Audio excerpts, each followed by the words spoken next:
Everybody welcome Derek Johnson.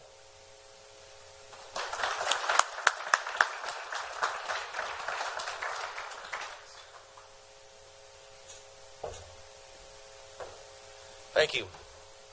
There's a lot of other things you could be doing with your time tonight than coming to hear me talk on behalf of AE911truth.org, and I appreciate that. Like Joe said, I'm an engineer. I've been in the practice for about 4 years of experience. I've worked on approximately 250 structures in various degrees, from design to inspections, field inspections, inspecting damage, structural failures at some point, none on the magnitude of 9/11. But I want to go over a few things that I feel are pertinent and necessary to educate the public on what to expect of a real investigation, because up to this point we have not had a real 9/11 investigation. And I want to thank Mr. Peglow for correcting me on that earlier.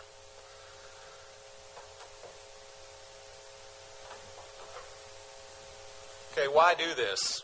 I have a belief system, and my belief is in God. And I believe that God gives me some strength to do the things that I do every day. Not all this material is going to be faith-based. This material that I'm going to go over is based on fact, based on what we know. And this is what motivates me personally. I think our God wants justice. I think our God wants truth. On a secular level, let me read one slide. I won't read many of these slides, but I do want to read this because I think this wisdom's eternal. Society lives and acts only in individuals. It is nothing more than a certain attitude on their part. Everyone carries a part of society on his shoulders. No one is relieved of his share of responsibility by others.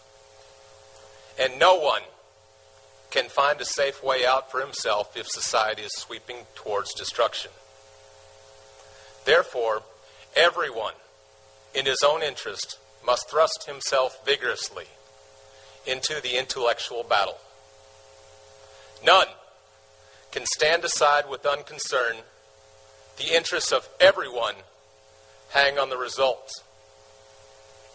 Whether he chooses or not, every man is drawn into the great historical struggle. This is the decisive battle into which our epoch has plunged us.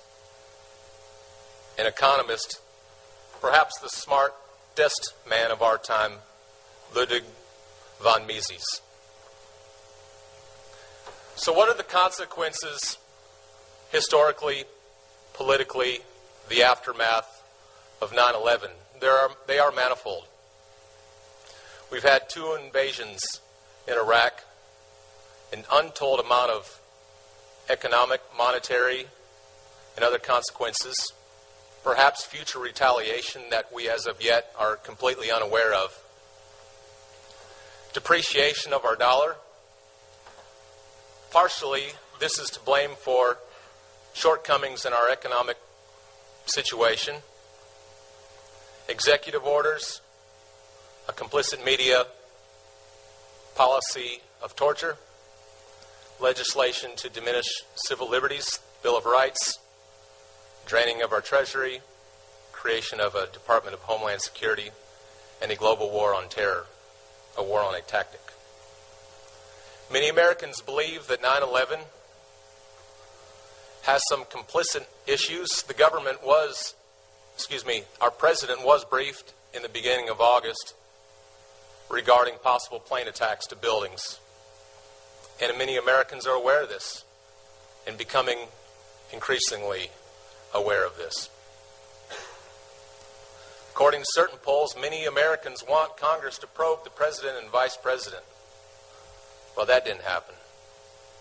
Not to our satisfaction.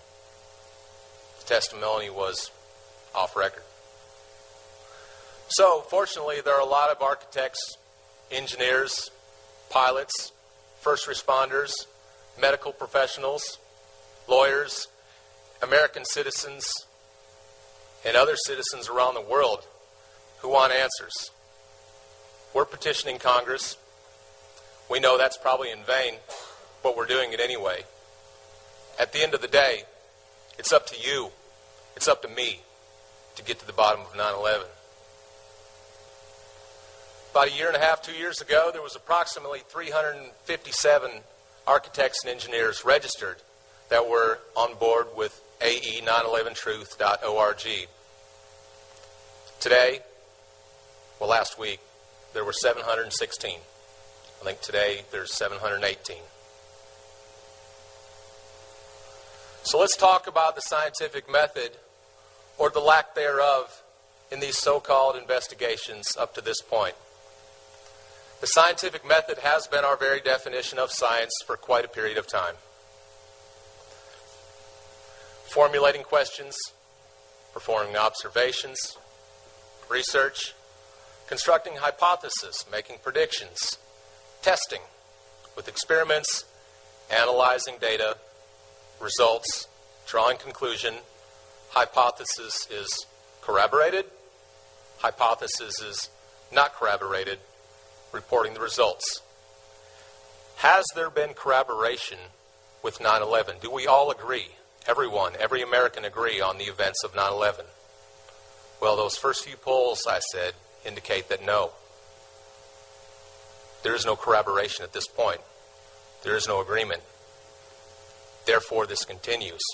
Sure, they want voices like mine and like yours snuffed away, but they're not going anywhere. Now, looking at various buildings that are undergoing different sorts of trauma, we have fires, we have controlled demolitions, earthquakes, explosions, and all these phenomena can cause building damage. But the extent of how much and how we simulate building damage is part of my purpose for coming here and speaking. John Barnett with FEMA made a statement that's interesting to me, perhaps to you, and that is, until 9/11, I have not seen a protected steel structure collapse in a fire. So this event's unprecedented. First ever steel frame building to collapse at near free fall speed due to fire. Here's some buildings that have collapsed. And you can see that these buildings do not resemble the aftermath of the World Trade Center structures. They don't resemble them in the least bit. They fell over, presumably favoring an injury on one side of the building or another, or a weakness on one side of the building or the other. None of them fell in their own footprint.